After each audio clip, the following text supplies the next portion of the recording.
Ahojte žienky, takže vás vítam v dennodennom programe Nakopávač, aby sme si trošičku nadstavovali aj to naše mysleničko a tú našu mentalitu, aby sa nám krajšie, lepšie žilo.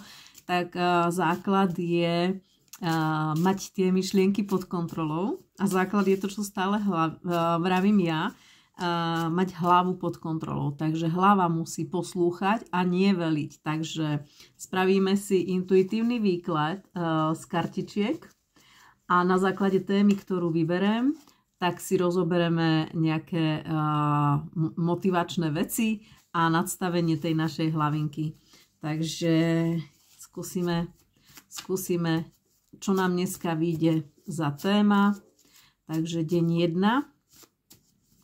Mesačný nakopávač pre žienky, ktoré ste vstúpili do programu mesačného. Zmeň svoje myslenie a zmeň tým pádom svoj život. Takže ideme na to, čo nám vylezie, čo máme vedieť, na čo sa máme zamerať. Šup. Moja milovaná, obľúbená kartička Zázrak. Tak, zázrak. Zázrak je odmena viery. Buď svedkom i tvorcom zázrakov vo svojom živote. Keď otvoríš srdce láske, uvidíš zázrak v tom, čo teraz žiješ. Takže čo za témy tu máme? Aby sme si vedeli dobre nakopnúť tú našu hlavičku na dnes. Nádherná karta od archanielov. Je v podstate iba vtedy, keď máme dostatočnú vieru v to, že sa v živote deje všetko tak, ako sa má, aj keď to niekedy je pre nás ťažké v nejakom období, alebo proste pre nás je nejaké obdobie, ktoré je ťažké, tak keď sa dostaneme do pozície už takého svojho postoja voči sebe a voči životu, že sme vďační za všetko, čo sa v živote deje a aj napriek tomu, že sa dejú nejaké veci, ktoré sú pre nás v ten daný moment ťažké, hej, v tom danom období, alebo ten deň je proste nejaký náročnejší a nevychádzajú nám veci podľa toho, ako my si želáme, čo zas platí pravidlo človek mieni, život mení, alebo stvoriteľ, Boh, vesmír, už každý nech si to nazve ako chce. Tak pravá podstata v tých zázrakoch je veriť v to, že všetko, čo sa udeje, má svoj obrovský zmysel. A v momente, kedy sa prestaneme pýtať, prečo sa mi veci dejú a začneme sa pýtať, čo ma to má naučiť, tak sa začnú diať zázraky. Takže to je taká podstata takého oslobodenia a takého prijatia vlastne všetkého, čo sa deje. To je ten alfa, omega, základný postoj k tomu, aby sme dokázali v živote, vo všetkom, čo žijeme, vidieť zázrak. No, takže zázraky sú všade okolo nás. Začiatok zázrakov v našom živote je začať ich vnímať, vidieť. Ako na to? Keď sa prestanem pýtať, prečo sa mne tieto veci dejú a začnem sa pýtať, čo ma to má naučiť, akákoľvek situácia, ktorá mi prichádza do života, nech je pre mňa akokoľvek náročná, tak sa snažiť proste v tej hlave udržať poriadok, tú hlavu pod kontrolou a rozmýšľať nad tým, čo tá situácia prišla ukázať, čo mi prišla ukázať, čo ma prišla naučiť, aký postoj mám zmeniť k určitým veciam, hej, aby sa začali veci diať inak. Takže vďačnosť je ďalšia obrovská vec a základ preto, aby sme vo všetkom, čo žijeme v živote, videli zázrak. Čiže keď ráno vstanem, prvé, čo spravím už v dnešnej dobe je, že sa poďakujem za to, že som vôbec mohla ráno vstať. Kým položím nohy na zem, tak poďakujem svojmu telu, že je tak úžasné a fantastické, že funguje úplne bez toho, aby ja som niečo vôbec cielene riešila. Hej? Čiže keď sa ráno prebudím, otvorím oči, tak prvé moje myšlienky sú na nadstavenie hlavy, na to, čo mi ide hlavou. Skúsim si to nejak uchopiť a zamyslieť sa nad tým, čo mi ide, čo ma obťažuje, čo ma chce otravovať, čo ma chce ovládať a hneď tam hupnem do toho v podstate to, že vidím zázrak v tej vďačnosti, v tom, že som mala možnosť ráno vstať. Že mi ešte bolo dovolené tu byť v ten deň. Napriek tomu, čo ma všetko čaká. Že moje nohy, ruky, oči, uši, nos, srdce, celé telo fungujú bez toho, aby som na tom nejak príliš pracovala.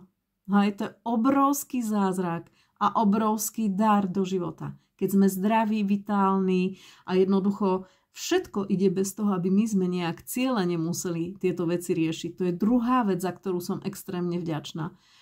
Tretia vec je to, že poďakujem za to, že som mohla v noci oddychovať, v kľude spať, v pokoji spať. Ak som nemohla v kľude a v pokoji spať, tak sa zamyslím nad tým, čo ma v noci obťažovalo, pozriem sa na to, zacielim na to a porozmýšľam, čo mi to má ukázať, čo ma to má naučiť. Takže toľko k tej téme karty zázrak. Takto sa budeme nakopávať každé ráno. Takže skúste mi pod video napísať, čo vy dneska pokladáte za zázrak. Za čo vy ste vďačné dnes. Skúste jednu jedinú vec vypichnúť, čo vás napadne ako prvé, za čo ste vďačné. Takže ak môžem poradiť, tak úplne fantastická vec je založiť si zošit alebo knihu vďačnosti. Ja vám aj ukážem, aká dôležitá je kniha vďačnosti. Aj takéto balenie je originál kniha vďačnosti, aj, do ktorej, keď si budete zapisovať každý deň niečo, za čo ste vďačné, môže to byť proste jedna vec, hej. Pozrite, aké to ja mám popísané z určitého obdobia, ktoré bolo pre mňa extrémne ťažké, ktoré som ja vnímala ako extrémne ťažké, ktoré v tej dobe bol naozaj extrém pre mňa, ale dnes viem, že to bola najväčšia škola môjho života. Takže ak chceme v živote žiť zázraky, potrebujeme mať hlavu pod kontrolou, pýtať sa nie prečo sa mi veci dejú, ale čo ma tie veci majú naučiť, situácie, príbeh a tak ďalej a byť vďačný. Vďačný za každú jednu maličkosť. Takže odporúčam knihu vďačnosti, prípadne si svoju knihu vďačnosti vyrobte. Nemusí to byť takýto originál, ale vytvorte si nádherný notes nejaký, si kúpte a dajte si do toho každý deň vďačnosť. Každý deň si zapíšte, za čo ste vďačné. A prípadne, čo ste sa v ten deň naučili. Aká situácia pre vás bola náročná a ako ste ju zvládli. Čo ste s nej pochopili. Nie prečo sa mi deje, ale čo som z toho pochopila, čo ma to malo naučiť. Takže prvý deň je za nami, prajem krásny deň, teším sa na komentáre pod videjko, dajte mi, za čo ste vďačné a ukážte mi fotku, či ste si založili knihu vďačnosti alebo váš zošit nejaký krásny, nádherný, kde si budete zapísať všetky vďačnosti a všetky poučenia, lebo iba z poučení, z pádov, z osobných bolestí sa učíme rásť. Majte krásny deň, nakopávač je tu s vami, majte sa nádherne a naozaj preciťujme tú krásu okolo nás. Ja vám ukážem, aký ja mám tu nádherný výhľad pred sebou. Pozrite, no.